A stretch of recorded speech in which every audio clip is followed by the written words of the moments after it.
चरित्र 80 अध्यायबाट सुरु गरेर 90 अध्यायसम्म जसको चर्चा आज हामी गरिरहेका छौं। 80 अध्यायमा सुदामा चरित्र थियो। सबैभन्दा पहिले हामीले सुदामा चरित्रको रहस्य बुझौं। सुदामा चरित्र के हो, सुदामा चरित्रले दिन खोजेको सन्देश के हो भन्दा संसारमा परमात्मा एउटै मात्रै जीवका मित्र हुन्। जीवात्माको एउटै मात्रै मित्र संसारमा छ त कोही, त्यो हो परमात्मा। त्यसैले कृष्णका सखा, कृष्णस्य सखा कश्चित भनेर आएको छ शब्द। सुदामा भनेका जीवात्मा हुन्, कृष्ण भनेका परमात्मा हुन्। हामीले संसारमा यदि कसैलाई सखा बनाउनु पर्छ भने त्यो परमात्मालाई बनाउने। परमात्मा भन्दा बाहेक अरु हाम्रो साथी बन्न योग्य कोही पनि छैन। भले हामीले कसैलाई साथी बनाउला, उसँग हाम्रो प्रेम होला, तर त्यो त एउटा विनाशील हुन्छ, हाम्रो सास रौन्जेल मात्रै हो। तर शाश्वत सखा बनाउनु पर्छ जीवात्माले, जो कहिल्यै पनि, जो सखाको सम्बन्ध, साथीको सम्बन्ध जो कहिल्यै पनि टुटेर नजाओस्, त्यस्तो सखा होस्। सखा मतलब सह खेलति, सह खादति, सह पठति, सह खेलति इति सखा। जो साथमा जो गर्छ त्यही नै सखा हो। त्यसैकारण सखा बनाउनु पर्छ, मित्र बनाउनु पर्छ त केवल हामीले परमात्मालाई बनाउनु पर्छ। अरु मित्र बन्न संसारमा कोही पनि योग्य छैन। यो प्रसङ्गको रहस्य, मुख्य रहस्य यो। सेवा पनि यदि सेवा गर्नु छ, यदि स्तुति गर्नु छ भने पनि कसको गर, ईश्वरकै गर, त्यही ईश्वरलाई नि सखा बनाऊ तिमी। एकादश स्कन्धमा पनि आउँछ कि एउटा रुखमा बसेका दुईवटा साथी छन्। एकले पिपल खान्छ, एउटाले खाँदैन, संसाररूपी फललाई खान्छ, अर्कोले खाँदैन। दुईटा सखा छन्। सुपर्ण बेतौ सदृशौ सखायौ, सुन्दर श्लोक छ। त्यसै कारण एउटा संसाररूपी वृक्षमा बसेका दुईवटा सखा छन् केवल, अरु कोही पनि छैन संसारमा। त्यो दुईवटा सखा भनेका जीवात्मा अनि परमात्मा हुन्। हामीले सखा बनाउनु पर्छ परमात्मालाई। यही नै सार हो सुदामा चरित्रको सार। सुदामा वास्तवमा को भन्दा सुष्टु दामा सुदामा। दाम यानि कि दमन, जसले आफ्ना समस्त इन्द्रियहरूलाई अत्यन्तै राम्रोसँग दमन गरेको छ, नियन्त्रणमा राखेको छ, कन्ट्रोलमा राखेको छ, त्यसैलाई के भनिन्छ? सुदामा भनिन्छ। यदि हामीले पनि हाम्रा शरीरका तमाम इन्द्रियहरूलाई विषयबाट हटाएर यदि नियन्त्रणमा यदि राख्यौं भने हामी नि स्वयं सुदामा बन्छौं, सुष्टु दामा, जसले दमन गर्छ इन्द्रियलाई। चक्षु आदि बाह्य इन्द्रिय निग्रह, त्यो नै दमन हो। आँखा आदि गरेका इन्द्रियहरू जसको बाहिरी जुन आकर्षण छ त्यसलाई रोक्नु नै दमन गर्नु हो। त्यसैकारण इन्द्रियलाई दमन गरेर परमात्मातिर मन जसले लगाउँछ, त्यस्तो आफ्ना इन्द्रियहरूलाई दमन गर्न सक्ने जीवात्मा नै सुदामा हो। सुदामा चरित्रमा अनेक छन् शङ्का उपशङ्काहरू।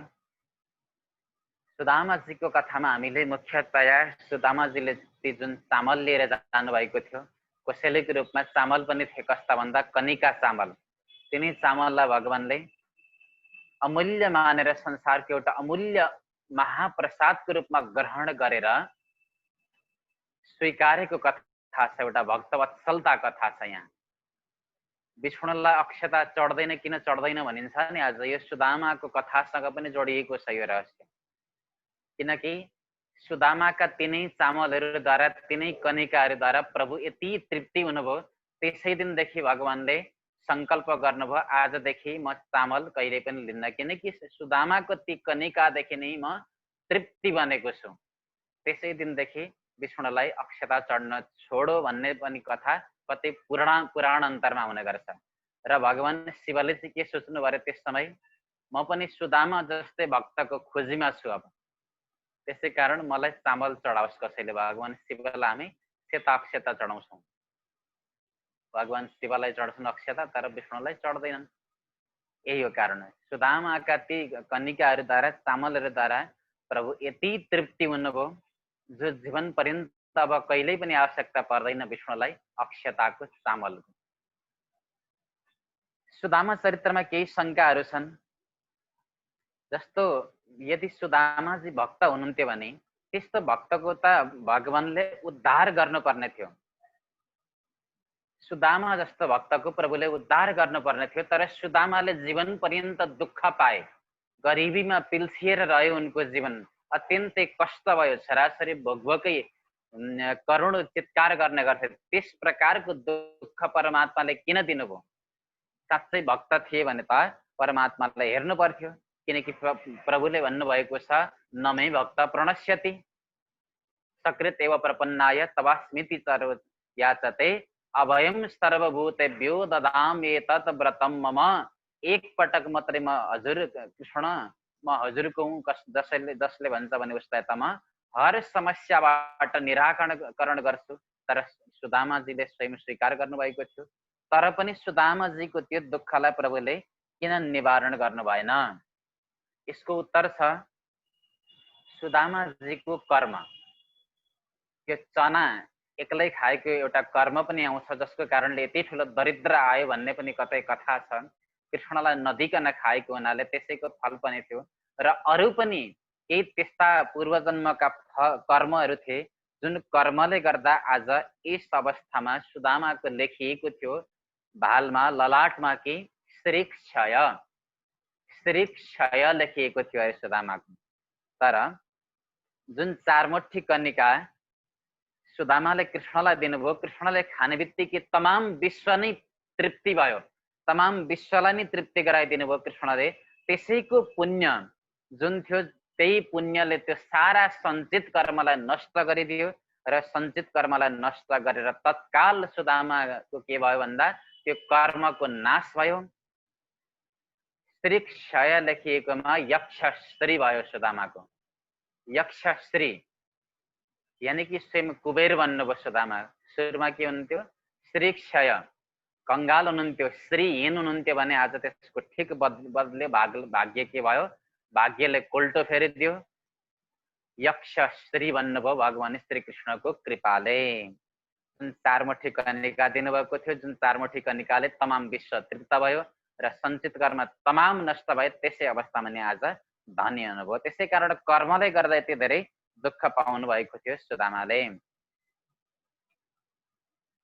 र संसारमा वास्तवमा के हो त भन्दा भगवानको कृपा त सबैतिर समान रूपले बर्सिरहेको हुन्छ। सुदामामा पनि यो नबर्सिएको होइन, तर त्यस कृपालाई प्राप्त गर्न उहाँ प्रति जुन समर्पित हुने र त्यसलाई आत्मसात गर्ने एउटा परिश्रमको चाहिँ खाँचो छ, जुन सुदामाले देखाउनु भएको छ यस चरित्र मार्फत। अर्को यहाँ प्रश्न के छ सुदामा चरित्रमा भन्दा, कृष्ण भनेको त ईश्वर भनेको त सर्वान्तर्यामी हुनुहुन्छ। आफ्नो दुःख ईश्वरलाई कहिल्यै पनि बताउनु पर्दैन। ईश्वर हृदयमा छ, हाम्रो दुःख बुझ्ने गर्छ ईश्वरले। तथापि सुशीला पनि परम भक्त थिइन्। सुशीलाले सन्देश किन पठाएकी होलिन् कृष्णलाई? कृष्णलाई सन्देश किन पठाएको होला उनले? र यसरी मेरो घरमा दुःख छ, मेरा छोराछोरीहरू भोकै छन्, कृष्णलाई सन्देश पठाउनु पर्ने कुनै आवश्यकता थिएन।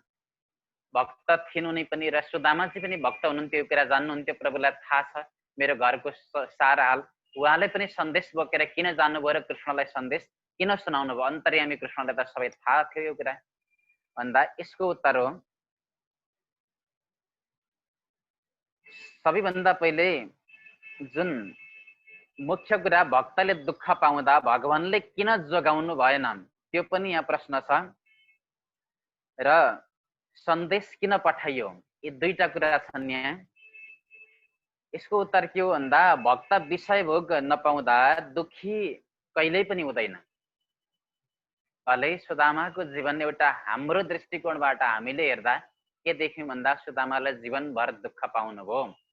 तर सुदामाले त भनिराख्नु भएको थियो, देवी भोकैमा बस्न तयार छु, भोकै बस्नलाई प्रभुको याद आउँछ, त्यस समय प्रभुको कीर्तन गर्छु, म भजन गर्छु, तर माग्न म कहीँ पनि जान्न। यसको मतलब यो दुःख भलै हामीले हेर्दा सुदामाको परिवारलाई दुःख थियो, तर सुदामाले जुन आत्मानुभूतिको अनुभूति गर्नुभएको थियो, सुदामालाई स्वयं केही पनि दुःख भएको थिएन। यस अवस्थामा भक्तिको अमृत पिएर जो तृप्त बन्नुभएको थियो, त्यसै कारण संसारको चिन्तन त्यस्ता भक्तहरूले कहिल्यै पनि गर्दैनन् र कसैको भरमा बाँच्दैनन्। उनीहरू केवल ईश्वरकै भरमा बाँच्ने गर्छन्। सुदामाजीको पनि हाम्रो दृष्टिबाट चाहिँ दुःख थियो, तर उहाँलाई त जति जति दुःख हुन्थ्यो त्यति त्यति कृष्णको नाम, त्यति त्यति ईश्वरको नाम लिनुहुन्थ्यो। त्यो ईश्वरको नाम लिँदैखेरि उहाँलाई आनन्द आउने गर्थ्यो। त्यसै कारण पनि त्यो उहाँको दुःख भक्तले दुःख पाउँदा चाहिँ भगवानले किन जगाउनु भएन भन्ने जुन प्रश्न छ, भगवानले यसकारण जगाउनु भएन।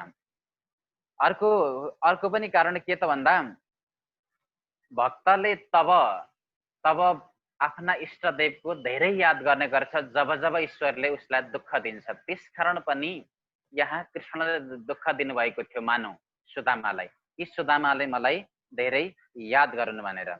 र अर्को कुरा के हो भन्दा यदि सुदामाको जीवनमा यो यावत दुःख आएको थिएन, यो कष्ट आएको थिएन, छोराछोरी भोकै रहेको यो कथा आएको थिएन भने एउटा सच्चा भक्तको महिमा संसारमा कसरी प्रकट हुन सक्थ्यो होला। सुदामा जस्तो भक्त, सुदामा यस्तो हुनुहुन्थ्यो, आज हामीले यो कथा पढ्नै पाउने थियौँ। त्यसै कारण पनि भक्त सुदामालाई प्रभुले दुःख दिनुभएको हो भनेर भन्न सकिन्छ। नभए आफ्नो भक्तलाई किन दुःखमा राख्नुभयो त ईश्वरले? यति दुःख पाउँदा पनि किन हेर्नु भएन त? सर्वान्तर्यामी हुनुहुन्थ्यो परमात्मा। यसै कारण चाहिँ यहाँ आफ्नो भक्तको त्यो धवल कृतिलाई पुरा विश्वमा फैलाउनको लागि सुदामा जस्तो एउटा भक्त हुनुहुन्थ्यो भनेर त्यो उहाँको स्वच्छ कीर्ति संसारमा फैलाउनकै निमित्त पनि प्रभुले यी सारा दुःखहरू यहाँ सुदामालाई दिनुभएको प्रसङ्ग आइरहेको छ। र अर्को कुरा, भक्तले परमात्मासँग केही पनि माग्दैन, भक्तले परमात्मासँग केही पनि माग्दैन, तर सुशीलाले यहाँ परमात्मासँग माग्नु भयो, सुदामालाई केही माग्नको लागि पठाउनु भयो। किन भन्दा भक्तको दुईवटा कोटिहरूलाई हामीले बुझ्नुपर्छ। सर्वप्रथम भक्त दुई प्रकारका भक्तहरूले माग्ने गर्छन् परमात्मासँग। जो प्रपन्न भक्त छन्, जसलाई जो ईश्वरको पूर्ण रूपमा भक्ति गर्छन्, सच्चा भक्ति छन् जो, उनीहरूलाई पनि संसारिक केही कष्ट भयो भने उनीहरूले परमात्मालाई आफ्नो माता पिता मानेर केही वरदानको याचना गर्ने गर्छन्। यो पनि कुरा बुझ्नुपर्छ कि निष्काम भक्तले चाहिँ याचना गर्दै गर्दैनन् भन्ने होइन, गर्छन्। किन गर्छन्? किनकि उनीहरूले सोच्छन् मेरो माता पिता भनेको नि हजुर हो, अनि मलाई दुःख हुँदा हजुरले नहेरेर कसले हेर्छ? तर फरक यति छ, जो सकाम भक्त हुन्छ, सकाम भक्तले त्यसरी जुन मागिसकेपछि त्यो मागेको चिजमा ऊ यति आकर्षित हुन्छ, यति आसक्ति भइदिन्छ, उसले परमात्मालाई बिर्सिदिन्छ। तर निष्काम भक्तले जुन चिज मागेको हुन्छ त्यसमा लेस मात्र पनि आसक्ति गर्दैन, त्यसलाई आवश्यकताको लागि उपभोग चाहिँ उसले गर्छ, तर त्यसमा थोरै पनि आसक्ति ऊ कहिल्यै पनि हुँदैन। उसले जान्दछ यो प्रभुको प्रसाद हो, यसलाई त मैले प्रसादको रूपमा ग्रहण गर्नुपर्छ। मैले जे चिज आज परमात्मासँग मागेँ यसलाई मैले प्रसादको रूपमा ग्रहण गर्ने हो, यसमा आसक्ति हुने होइन। र यही नै थियो यो सुशीला र सुदामाको चरित्रको जीवनमा पनि। सुशीलाले भलै मागेकी थिइन्, एउटा प्रभु प्रसादको रूपमा उनले मागिरहेकी थिइन्। यो प्रभु प्रसादमा आसक्ति हुन्न भन्ने भित्र उनलाई अटोट थियो। र अन्तिममा कथा पनि त्यस्तै छ सुदामाको, कि त्यति विशाल महल बनाइदिनु भयो, तर त्यो महललाई 1 सेकेन्डमा त्यागेर दुवैजना दम्पतिहरू हिँड्नुभयो। यो कथा पनि हामीले पढेका छौँ। त्यसै कारण सुशीलाले यहाँ माग्नु भएको थियो, ताकि त्यो छोड्न पनि सक्ने सामर्थ्य उहाँहरूमा थियो, भक्तहरूमा थियो। प्रभुको यो प्रसादको रूपमा उहाँहरूले उपभोग गर्नुभएको, तर यसमा आसक्त हुनु भएन कदापि। तर यदि सकाम भक्त थियो भने प्रभुसँग मागिसकेपछि त्यसै महलमा बस्थ्यो होला, त्यो महललाई छोड्न चाहँदैन थियो होला, भक्तिबाट विमुख हुन्थ्यो होला। तर यी निष्काम भक्त भएको हुनाले उहाँहरूले माग्नु, परमात्मासँग धनको याचना गर्नु स्वाभाविक हो। यहाँनिर सुदामा चरित्रको अर्को एउटा व्यवहारिक सन्देश के हो, दार्शनिक सन्देश के हो भन्दा सुदामाको जीवनमा यति धेरै धैर्य हामीले देखेका छौँ। दार्शनिक रूपमा सुदामाजीले यति ठुलो हामीलाई सन्देश दिनुभएको छ। जीवनका यस्ता यस्ता विकट परिस्थितिहरू आउँछन्, प्रत्येक दिन छोराछोरीले अन्न माग्दाखेरि छैन आज एकादशी हो भनेर उत्तर दिनुपर्ने हुन्थ्यो। प्रत्येक दिन एकादशीको व्यथा झेल्न बाध्य थिए जुन परिवारहरू, तर सुदामा कहिल्यै पनि त्यो बाटोबाट भाग्नु भएन। यति गरिबीले मलाई सताएको छ मेरो जीवनमा, म अब यो गृहस्थमा रहँदिन, म केही गर्छु, म माग्न जान्छु, म गाउँमा जान्छु, कहिल्यै पनि भन्नु भएन। यानि कि धैर्य धारण गरिरहनु भयो।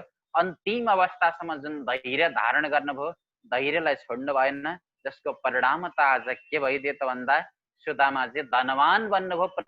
प्रभुले सुदामाले नसोचेको सम्पत्ति सुदामालाई प्रदान गर्नुभएको हामीले कथा यहाँ देखेका छौँ।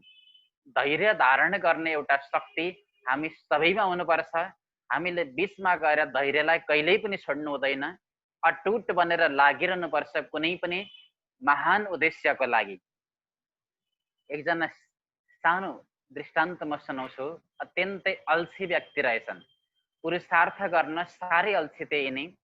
एक दिन गएर गुरुसँग भनेछन्, गुरुदेव मलाई सजिलो उपाय सिकाइदिनुहोस् हजुरले, म धनवान बनौँ, म चाहिँ लाख करोडपति बनौँ, तर म झन्झट गर्न तयार छैन, म परिश्रम गर्न तयार छैन, अत्यन्तै सजिलो उपाय चाहियो मलाई। गुरुदेवले बताइदिनु भयो, तिम्रो घरको पछाडिपट्टि जुन माटोको थुप्रो लागेको छ, त्यो माटोको थुप्रोमा तिमी जानु। प्रत्येक दिन गएर तिमीले लाखौं पटक त्यो माटोको थुप्रोलाई गएर के भन्नु भन्दा, हे माटो त सुन बन, हे माटो त सुन बन। यो शब्द तिमीले दोहोऱ्याइरहनु। दोहोऱ्याउँदै दोहोऱ्याउँदै दोहोऱ्याउँदै गयो भने लाखौं बार तिमीले भनिसकेपछि त्यो तिम्रो घर पछाडिको जुन माटाको थुप्रो छ त्यो स्वयं सुनको डल्लो बन्छ। गुरुले आज्ञा दिनुभयो। गुरुले आज्ञा दिने बित्तिकै अल्छी व्यक्ति प्रत्येक दिन जाने गर्थे, 1000 पटक कराउने गर्थे। एक दिन त गएर कराउन लागेछन्, कराउँदा कराउँदै हजारौं पटक कराइसकेपछि यति थकित भए, यति हैरान भए, उनलाई त्यो गुरुको वचन याद आयो, हे माटो त सुन बन, हे माटो त सुन बन। यस्तो पनि कतै होला, माटालाई त माटो बन त सुन बन भन्दा पनि कतै सुन बन्छ होला। म यो कहाँको के चक्करमा लागिरहेको छु, यो सारा झन्झट म छोडिदिन्छु। उनी साह्रै रिसाएछन् र उनले अन्तिम पटक के भनेछन् भन्दा, हे माटो त सुन होस्, हे माटो त सुन बन भनिरहेका थिए। अन्तिममा भन्दैछन् कि हे माटो त सुनै बनिनस् त के भयो, त फलाम त बन कमसे कम भन्दैछन् रिसाएर। त्यतिखेर त्यो माटाको सारा थुप्रो चाहिँ फलाम बन्यो। यो कथाले के सन्देश दियो भन्दा, त सुन बन भनेर जुन भनिरहेका थिए, अन्तिम पटक एक पटक त सुन बन भनेको वा सुन बन्ने रहेछ। उनको कदम चाहिँ अन्तिम अवस्थामा पुगिसकेको रहेछ, अब एक पटक मात्रै भन्न बाँकी रहेछ। तर त्यतिखेर उनले छोडिदिएर के भने, त सुन बनिनस् कमसे कम फलाम त बन भन्दा सारा फलाम बनिदियो। अब त्यस अवस्थामा त्यो धैर्य धारण यिनले छोडेका थिएनन् भने त्यो माटोको थुप्रो के बन्थ्यो, स्वयं सुन बन्ने थियो। त्यसै कारण धैर्य भन्ने चिज यस्तो हुन्छ जीवनमा, धैर्य भन्ने चिज कहिल्यै पनि छोड्नु हुँदैन। अन्तिम बिन्दुमा हामी पुगिसकेका हुन्छौँ सफलताको, त्यो अन्तिम बिन्दुमा पुगेर हामी त्यहाँबाट मोडिन पुग्छौँ। त्यसै कारण जीवनभर हामीले भाग्नु पर्ने हुन्छ विराट लक्ष्यबाट। सुदामाको जीवनीले सिकाएको छ धैर्य धारण गर्न प्रयास गरिरह तबसम्म जबसम्म शरीर तिम्रो विनाश भएर जाँदैन। यो धैर्य धारण गर्ने एउटा शिक्षा सुदामाको जीवनले हामीलाई प्रदान गरेको छ। यहाँ भन्दा पछाडि सूर्य ग्रहणको प्रसङ्ग छ। सूर्य ग्रहणको प्रसङ्गमा गोपी र भगवान श्री कृष्ण बीच मिलन भएको प्रसङ्ग छ। ब्रजवासीहरूसँगको जुन मिलनको प्रसङ्ग छ, यो मिलनको प्रसङ्गमा आखिरै यति धेरै लामो बिछोड किन भएको थियो होला? कृष्ण र गोपीहरूको बिचमा, राधाको बिचमा जुन अटुट प्रेम थियो र बिचमा गएर मिलन किन भएन? भगवान श्री कृष्ण पनि फर्केर ब्रजमा भेट्न किन आउनु भएन? गोपीहरू पनि द्वारिका किन गएनन्, मथुरा किन गएनन्? र 100 वर्ष लामो यति ठुलो वियोग किन भयो? यस विषयमा विभिन्न मन्तव्यहरू विभिन्न आफ्नो आफ्नो धारणाहरू सन्तले दिनुभएको छ। जस्तो परमात्मा श्री कृष्ण मथुरा गइसकेपछि एउटा ठुलो राजनेताको भूमिकामा उहाँ रहनु भएको थियो। कहाँको एउटा ठुलो त्यस्तो भूमिकामा रहनु भएको कृष्ण र त्यति ठुलो भूमिकामा रहेर त्यो मथुरालाई उहाँले चलाइरहँदा विभिन्न प्रकारका जिम्मेवारीहरू थिए। उहाँ कंसलाई मारिसकेको अवस्था थियो। कंसलाई मारिसकेको अवस्थामा शक्तिशाली राजा जरासन्धले कुनै पनि समय आक्रमण गर्न सक्थ्यो ब्रजमा। त्यसै कारण पनि तमाम मथुरावासीहरूको रक्षा गर्नको लागि मथुरामा रहने क्रममा कहिल्यै पनि कृष्ण ब्रजमा फर्किएर जानु भएन। एउटा कारण।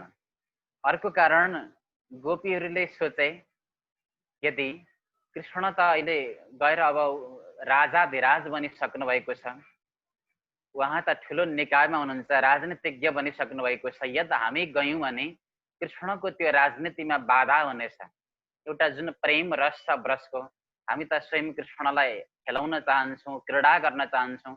यमुनामा कन्हैयासँग ती यमुनामा विहार गरेका, ती बाँसुरी बजाउन लगाएका कन्हैयालाई अनि नाच्न लगाएका ती लीलाहरू, यदि त्यही लीला हामीले मथुरामा गएर गऱ्यौँ भने कृष्णको त्यो तमाम कदमहरूमा चाहिँ कृष्णलाई बाधा हुनेछ। हाम्रो प्रेमीलाई बाधा नहोस् भन्नको लागि पनि गोपीहरू स्वयं जान उद्यत बनेनन् जहाँ कृष्ण हुनुहुन्थ्यो।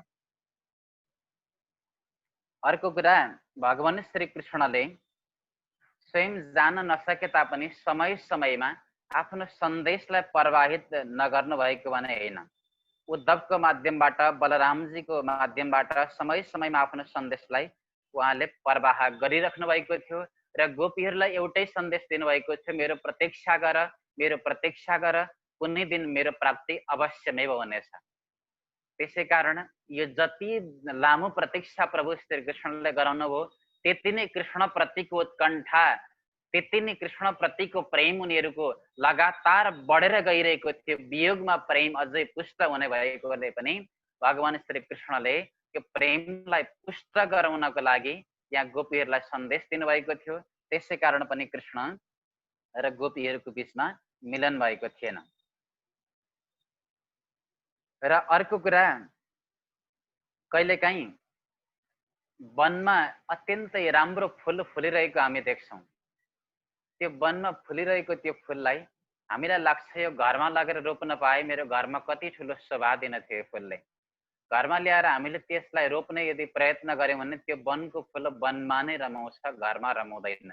सायद तपाईँले त्यसलाई हजारौँ खर्च गर्नुहोस्, विभिन्न मलजल गर्नुहोस् प्रत्येक दिन, तर वनमा मलजल नगरी जति रमाएको त्यो पुष्प घरमा रमाउन सक्दैन। यही नै घटना यहाँ पनि घटेको छ। कृष्णले पनि विचार गर्नुभयो, द्वारिकामा अथवा मथुरामा स्वयं ल्याएर राख्न सक्ने क्षमता पनि कृष्णको थियो तमाम आफ्ना प्रेमीहरूलाई। तर ती प्रेमीहरूलाई यदि ल्याएर राख्नुहुन्थ्यो भने के हुन्थ्यो भन्दा ती प्रेमीहरूको जुन रस थियो एउटा ब्रजमा, जुन प्रकारको प्रेम, जुन प्रकारको क्रीडा थियो, कन्हैया आऊ तिमी माखन खाऊ, आऊ तिमी मेरो मैले ल्याएको छु घरबाट यो जुठो अचार खाऊ, मेरी माताले पठाइदिनु भएको जुन प्रकारको एउटा त्यहाँ क्रीडा छ ब्रजमा, त्यो क्रीडा सम्भव थिएन। राजाधिराजको रूपमा रहेका जो सिंहासनमा बसेका कृष्णलाई यदि गएर श्रीदामाले भन्थे कि कृष्ण मैले अचार लिएर आएको छु थोरै तिमी खाऊ, त्यस अवस्थामा के हुन्थ्यो हामी विचार गरौँ कि जुन रस थियो ब्रजमा, त्यहाँ ब्रजमा भएको रस एउटा वात्सल्य रस हो भने मथुरामा भएको रस भनेको एउटा मर्यादा थियो। त्यो मर्यादा रस अनि वात्सल्य रस कदापि एकै ठाउँ टिक्न सक्ने थिएनन्। त्यसै कारण ब्रजवासीहरू जहाँ रमाएका थिए त्यही नै उनीहरू ठिक्छन्। मथुरामा उनीहरूलाई त्यो अनुकूलता हुँदैन भन्ने भगवानले जानेर नै वनको फुललाई म वनमा नै फुल्न दिन्छु, म घरमा ल्याउँदिनँ भन्ने विचार भगवान श्री कृष्णले गरेर पनि स्वयं उहाँले ल्याउन सक्ने क्षमता थियो गोपीहरूलाई, आफूसँग मिलन गराउन सक्ने क्षमता हुँदा हुँदै पनि गोपीहरूलाई बोलाउनु भएको थिएन। र अर्को कुरा, सानो कथा पनि आउँछ यहाँ। श्रीदामा अनि राधाको बिचमा जुन एउटा टकराव भएको थियो एक दिन गोलोकमा, श्रीदामाले राधालाई श्राप दिएका थिए, 100 वर्षसम्म चाहिँ बिछोड हुने जुन श्राप पनि यहाँ फलीभूत भएको थियो, त्यस कारण पनि के भएको थिएन भन्दा भेट भएको थिएन। अर्को कुरा भगवानले वियोग यस कारण गराउनु भयो, यो लीलालाई यस कारण घटित गराउनु भयो, गोपीहरूको त्यो जुन आदर्श प्रेम थियो, त्यो आदर्श प्रेमलाई तमाम संसारमा चाहिँ प्रचार गर्ने थियो प्रभुले। गोपीहरूको यो आदर्श प्रेमलाई संसारमा फैलाउनको लागि, प्रचार गर्नको लागि पनि यति धेरै लामो भगवानले बिछोडको एउटा अवस्था गोपीहरूलाई यहाँ प्रदान गर्नुभएको थियो, विरहको अवस्था प्रदान गर्नुभएको थियो। र साथसाथमा जति विरह हुन्छ, जति वियोग हुन्छ, त्यति नै अलौकिक प्रेम पुष्ट भएर जान्छ भन्ने कारणले नि यति लामो वियोग भएको थियो। र आज 100 वर्ष पछाडि तमाम गोपीहरूसँग भगवान श्रीकृष्ण मिल्नु भएको कथा यस सूर्य ग्रहणको प्रसङ्गमा यहाँनिर देख्न सक्छौँ हामीले। यसभन्दा पछाडि भस्मासुरको प्रसङ्ग, वृकासुरको प्रसङ्ग हामीले सुन्यौँ। भस्मासुरको प्रसङ्ग, यसको के सन्देश, यसले के रहस्य दियो हामीलाई भन्दा 2-3टा लीला आएका छन् यहाँ अन्तिममा, दशम स्कन्धको अन्तिममा 2-3वटा लीला छन्। प्राय 2-3वटा लीलाको एउटै रहस्य छ। भस्मासुर कथाको पनि एउटै रहस्य के छ त भन्दा भगवान शिव अनि भगवान विष्णुमा, भगवान विष्णु नै सर्वोपरि देवता हुनुहुन्छ भन्ने सिद्ध गर्नु पनि एउटा यसको सार हो। किनकि परीक्षित आज अन्तिम अवस्थामा आएका छन्। भगवान विष्णुको भनौँ अथवा कृष्णको, विष्णु र कृष्ण एउटै हुनुहुन्छ, कृष्णको त्यो इष्ट देवतालाई, कृष्णको प्रधानतालाई स्वीकार गर्नु छ यहाँ परीक्षितले।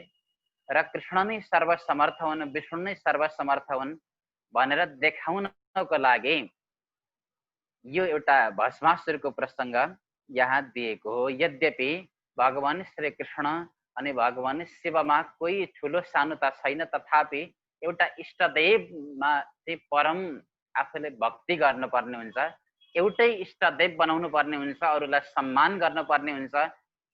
त्यसै कारण परीक्षितको इष्टदेव, कृष्णप्रतिको इष्टदेव जुन एउटा उहाँको सर्वस्व थियो, त्यसलाई पूर्ण गर्नको लागि, पुष्ट गर्नको लागि कृष्ण नै सर्वसमर्थ छन् है भनेर देखाउनको लागि यो लीला यहाँ घटित गराइएको थियो भस्मासुरको, ताकि अन्त्यमा विष्णुको कृपाद्वारा भगवान भोलेनाथलाई विष्णुले बचाउनु भएको थियो भस्मासुरको त्यो आक्रमणबाट। र अर्को प्रसङ्ग यहाँ के छ भन्दा प्राय गरेर भगवान शिव चाहिँ सधैँ धन प्रदान गर्नेवाला अनि भगवान विष्णु चाहिँ मोक्ष दिनेवाला देवता भनेर वर्णन गरेको छ। यो पनि सर्वोपरि होइन। यद्यपि भगवान श्री कृष्ण पनि अथवा विष्णु पनि मोक्ष पनि दिनुहुन्छ, आफ्ना भक्तलाई सम्पत्ति पनि दिनुहुन्छ, भोलेनाथ पनि मोक्ष पनि दिनुहुन्छ, सम्पत्ति पनि दिनुहुन्छ। तर यो लीला यहाँ किन घटाइयो त भन्दा यो लीला शरणागतिमा अन्य देवताको यदि श्रेष्ठत्व यदि चिन्तन भयो परीक्षितलाई भने यहाँ उनको भक्तिमा चाहिँ बाधक हुन्छ। अन्य देवताहरूको श्रेष्ठत्व यदि उनलाई प्रतीत भयो, चिन्तन भयो भने यो भक्तिमा आज आएर बाधक हुने भएको हुनाले यसो गरिएको। यद्यपि भगवान शिव पनि सम्पत्ति पनि दिने, मोक्ष पनि दिने हुनुहुन्छ र भगवान विष्णुले पनि सम्पत्ति पनि दिनुहुन्छ र मोक्ष पनि, दुवै चिज प्रदान गर्नुहुन्छ।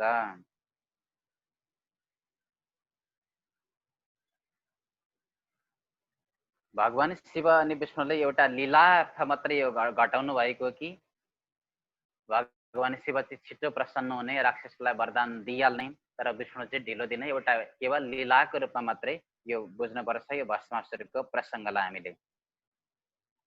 र यसै प्रसङ्गमा, भस्मासुरको प्रसङ्गमा, यस भस्मासुरको कथाले दिएको एउटा दिव्य सन्देश पनि छ हामीलाई, जुन व्यावहारिक सन्देश छ।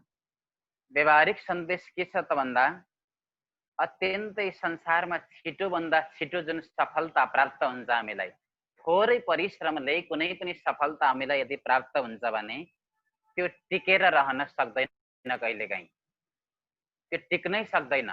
थोरै मात्रै परिश्रम गरेका छौँ, वात्तै नसोचेको सफलता यदि आयो भने त्यो सफलता जीवनमा टिक्दैन। तर लामो परिश्रम अनि लामो मेहनत पछिको यदि सफलता प्राप्त भएको छ भने त्यो अत्यन्तै विशाल विराट सफलता टिक्न सक्छ। यो कथाको यो व्यवहारिक एउटा सन्देशको यहाँ इङ्गित गरेको छ। भस्मासुरले छोटो समयमा जुन शिवलाई प्रसन्न बनाइहाल्यो, शिवलाई वरदान मागिहाल्यो, तर त्यो सफलता प्राप्त भएन। ऊ भस्म भएर गयो, भस्मासुर बनेर गयो। त्यसै कारण लामो तपस्या गरेको थियो, वर्षौं वर्ष लागेको थियो भने त्यो तपस्या बनेको के हुन्थ्यो भन्दा त्यो सार्थक बनेर जाने थियो। त्यसै कारण तत्काल प्राप्त भएको सफलता कहिल्यै पनि के हुँदैन भन्दा दिगो हुँदैन। हामीले यो कुरा जान्नुपर्छ। जस्तो हामीले सङ्घर्ष गरेका व्यक्तिहरू, महान पुरुषहरू देखेका छौँ। हाम्रै नेपालको इतिहासमा पनि मदन भण्डारी जस्ता व्यक्तित्वहरू जसले लामो सङ्घर्ष गर्नुभयो, परिश्रम गर्नुभयो, जसको नाम आजसम्म जीवन्त छ। जसले परिश्रम नगरिकन त्यो राजनीतिक एउटा उच्च तहमा पुग्नुभयो। जस्तो राजा ज्ञानेन्द्र, जो निमित्तले राजा बन्नुभएको थियो, तर राजा ज्ञानेन्द्रको केही पनि कीर्ति छैन। जो कुनै समय राजा थिए भन्दा पनि कसैले त विश्वास नगर्न सक्छ।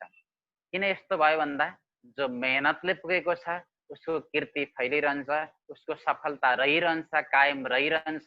तर जो छोटो समयमा अत्यन्तै माथि पुग्छ भने त्यो सफलता चाहिँ मरेर जान्छ, विनाश भएर जान्छ, सखाप भएर जान्छ। यो भस्मासुरको कथाले यो रहस्य हामीलाई बताएको छ। अर्को कथा त्रिदेवको परीक्षाको कथा छ। समय यदि सक्यो काटियो भने फेरि जोडिनु होला सबैजना। तीनवटा देवताहरूको जुन परीक्षाको कथा छ, तीनवटा देवतामा को श्रेष्ठ देवता छन्? शिव श्रेष्ठ हो कि विष्णु श्रेष्ठ हो कि अथवा ब्रह्माजी श्रेष्ठ हो? यी त्रिदेवको यो परीक्षाको कथा पनि किन दिएको छ? अन्तिम अवस्थामा यसको पनि उत्तर एउटै हो। परीक्षितको इष्ट देवतालाई चाहिँ केही पनि शङ्का नहोस्, परीक्षितलाई विष्णु नै योग्य छन्, विष्णुकै सर्वश्रेष्ठता छ, अथवा कृष्ण नै सर्वश्रेष्ठ हुन् भन्ने कुरामा कुनै दुविधा नहोस् भनेर पनि यो त्रिदेवको एकताको, त्रिदेवको परीक्षाको जुन कथा यहाँ सुनाइएको। यद्यपि कथा कस्तो छ त भन्दा शिव थोरै क्रोधित हुनुहुन्छ। शिवलाई चाहिँ गाली गर्दा शिव क्रोधित भनेर त्रिशूलले खेदाएको कथा, अनि ब्रह्माजीलाई प्रणाम नगर्दा ब्रह्माजी रिसाएको कथा। थोरै उहाँहरूलाई भेदभाव गरेको जस्तो पनि देखिन्छ। तर भेदभाव किन गरिएको यस कथामा भन्दा यसको कारण हो कसैको सर्वश्रेष्ठतालाई यदि देखाउनु छ भने के हुन्छ त भन्दा अरूको थोरै अपकर्ष पनि गरेको प्रसङ्ग हुन्छ। जस्तो भगवान ब्रह्मा र शिवको अपकर्ष यहाँ सम्झिनु हुँदैन। हामीले उहाँहरूको चाहिँ भेद गरेको सम्झिनु हुँदैन। यसलाई के सम्झिनुपर्छ भन्दा एउटाको उत्कर्षलाई सिद्ध गर्नको लागि, एउटा देवताको उत्कर्षलाई सिद्ध गर्नको लागि दोस्रोको अपकर्ष हुनु भनेको चाहिँ लीलाको सौन्दर्यको द्योतक हो। एउटा देवताको उत्कर्षलाई हामीले सिद्ध गर्न दोस्रो देवताको जहाँ अपकर्ष हुन्छ भने त्यो एउटा लीलाको सौन्दर्यको द्योतक मात्र हो। यो लीलाको यति सुन्दरतासँग शिव रिसाएको कथा, ब्रह्माजी रिसाएर त छोरो भएर पनि मलाई नढोग्ने भनेर यति खेदाएको कथा थिएन भने यो लीलाको सौन्दर्य नै हुने थिएन। त्यसै कारण यहाँ शिवको अनि ब्रह्माको उपेक्षा भेद मान्नु हुँदैन, उहाँहरू सानो भन्ने मान्नु हुँदैन। यता विष्णुको श्रेष्ठतालाई सिद्ध गर्नको लागि एउटा लीलाको द्योतक मात्र हामीले सम्झिनुपर्छ यस कथालाई। र अर्को पोइन्ट छ यसभन्दा पछाडि, ब्राह्मणका पुत्रहरू जुन मर्ने गर्थे समय समयमा अर्जुनलाई भनेका थिए ब्राह्मणले, द्वारिकामा घटित भएको कथा। र अर्जुनले सङ्कल्प गरेका थिए म प्रतिज्ञा गर्छु अबको क्रममा तिम्रा पुत्रहरू मरेर जाने छैनन्। जन्मिने समयमा पिञ्जडा सारा चारैतिर लगाइदिए, तर त्यस समय त कतिखेर जन्मियो कतिखेर गायब भयो भन्ने कुरा नै थाहा भएन। अर्जुनको सङ्कल्प थियो म चाहिँ सकिन यो काम गर्न भने म अग्निमा पसेर म मर्छु, म जिउँदै डढेर मर्छु। अर्जुन सङ्कल्प गर्नमा बडा माहिर छन्। यस कथाबाट हामीले के सिक्नुपर्छ भन्दा वचनमा दृढता रहनुपर्छ। बोलेको वचनमा हामीले दृढ बन्नुपर्छ। यदि हामीले साँच्चै आफ्नो मुखबाट निकालेको उकालेको त्यो वचनलाई भने हामीले पूर्ण गर्नै पर्छ। अर्जुनले हामीलाई यो शिक्षा यहाँ दिएका छन्। चाहे मर्नै पर्ने अवस्था किन नहोस् तर तयार हुनुपर्छ। यदि तपाईँले बोलेको वचन हो भने त्यो बोलेको वचनलाई तपाईँले पूर्ण गर्नुपर्छ। यो अर्जुनले यहाँ सिकाएका छन् हामीलाई। तर हाम्रो कस्तो हुन्छ भन्दा हाम्रो साइकोलोजी कहिलेकाहीँ कसैकोमा पाहुना गएका हुन्छौँ, हामी पाहुना गएका हुन्छौँ, थोरै सङ्कोच लाग्छ, भोजन बनिसकेको अवस्था हुन्छ। हजुर भोजन गरेर जानुहोस्, उनीहरूले रिक्वेस्ट गर्छन् हामीलाई, भोजन गरेर जानुहोस् भने हामी के भन्छौँ, होइन होइन म भोजन गर्दिनँ, मेरो घरमा बनिसकेको छ, होइन गर्दिनँ भन्छौँ। अनि अझै कर गर्छौँ, होइन नगरी कहाँ हुन्छ, हजुर आजै मात्रै आउनु भएको, हजुरले गर्नै पर्छ नि। अनि हामी फेरि भन्छौँ होइन मेरो घरमा पाकिसकेको छ। अनि अन्त्यमा उसले के भन्छ, होइन मैले त पस्किसकेँ, हजुर त आउनै पर्छ भन्यो भने अनि अन्कनाउँदै हामी गएर बसिदिन्छौँ र भोजन खान्छौँ। यो कस्तो प्रकारको साइकोलोजी छ भने हाम्रो सुरुमा गर्दिन, भित्रबाट के छैन, हामीलाई दृढ छैन, अटोट छैन, पूर्ण छैन। हाम्रो एउटा त्यो साइकोलोजी नै यस्तो बनेको छ, माइन्डको त बेस नै यस्तो बनेको छ, म गर्छु माने म गर्दिनँ, म गर्दिनँ माने म गर्छु। अटोट नै छैन केही भित्र। यदि तपाईँले आफ्नो घरमा भोजन गर्नै पर्ने छ, उब्रिनै पर्ने अवस्था छ भने त्यहाँ अटोट गर्नुहोस्, म खान्न, खान्न माने खान्न, अथवा खान्छु माने खान्छु, अथवा कसैकोमा जानुभएको छ एक छाके खाँदा के बिग्रिन्छ, यदि खान मन लाग्यो भने ठिक छ, हजुरले रिक्वेस्ट गर्नुभयो म खाइदिन्छु भन्ने। तर हाम्रो साइकोलोजी यस प्रकारको हुन्छ कि गर्छु भन्ने कुरा अन्त्यमा गर्दिनमा टुङ्गिन्छ, गर्दिनमा भन्ने कुरा गर्छु भन्ने कुरामा टुङ्गिन्छ। यस प्रकारको हामीले साइकोलोजी बनाएका छौँ। यो अर्जुनको यो अटोटबाट, अर्जुनको सङ्कल्पबाट हामीले के सिक्नुपर्छ, जुन कुरा बोल्नुभयो त्यो कुरालाई पूर्ण गर्नुहोस्। अर्जुन दृष्टि भनिन्छ नि, महाभारतमा कथा आउँछ, धेरै शिष्यलाई पढाइराख्नु भएको थियो गुरुदेवले धेरै विद्यार्थीलाई पढाइरहँदा एउटा रुखमा देखाउनु भएछ द्रोणाचार्य गुरुले, एउटा चरो पनि बसिरहेको थियो। त्यो रुखमा तिमीले के देखिरहेका छौ? दुर्योधनलाई सोध्नुभयो, युधिष्ठिरलाई सोध्नुभयो, अन्य नकुल सहदेवलाई सोध्नुभयो। कसैले भने मैले विशाल रुख देखिरहेको छु, कसैले भने त्यो रुखमा पात देखिरहेको छु, कसैले भने एउटा चरा पनि बसिरहेको देखेको छु। तर अर्जुनले भने गुरुदेव मैले अर्जुन दृष्टिको कुरा गरिरहेको थिएँ। अन्त्यमा गुरु द्रोणाचार्यले यसरी सोधिरहँदा अर्जुनले भन्छन्, गुरुदेव मैले केवल एउटै मात्रै चिज देखिरहेको छु यो रुखमा, त्यो चराको आँख हो। यानि कि धनुर्विद्या सिकाउने क्रममा अर्जुनको यस्तो दृष्टि थियो, यस्तो लक्ष्य थियो, जुन कुरा बोल्थे, जुन कुरा देख्थे, सटिक कुरा मात्रै बोल्थे, सटिक कुरा मात्रै देख्थे। लक्ष्य भेदनमा केवल चराको आँखो देखिरहेको छु मैले। यसै कारण अर्जुनलाई एउटा श्रेष्ठ शिष्यको रूपमा पनि गुरु द्रोणाचार्यले स्थापित गर्नुभयो। यस प्रकारको हाम्रो दृष्टि हुनुपर्छ। यस्तो अर्जुनको जस्तो अर्जुन दृष्टि र अर्जुनको जस्तो प्रतिज्ञा हुनुपर्छ। बोलेको चिज यदि गर्न सकिन भने मर्न पनि तयार बने अर्जुन। यो अर्जुनको शिक्षाबाट हामीले यो साइकोलोजिकल एउटा दर्शन यहाँ पाउन सक्छौँ। अर्को कुरा अन्तिम अध्याय जुन छ, अन्तिम अध्याय 90 अध्यायमा भगवानका जुन 16,108 देवीहरूले गरेको बिहारको प्रसङ्ग छ। भगवान श्री कृष्णमा कस्तो प्रकारको प्रेम थियो उनीहरूको, कृष्णको वियोग हुँदा कसरी उन्मत्त हुने गर्थे, कसरी बादललाई पुकार्ने गर्थे, कसरी चखेवा पक्षीलाई पुकार्ने गर्थे, कसरी समुद्रलाई पुकार्ने गर्थे। यी यावत लीलाहरू छन् र प्रभुसँग कसरी क्रीडा गर्थे उनीहरू, जल विहार गर्थे, यसको प्रसङ्ग छ।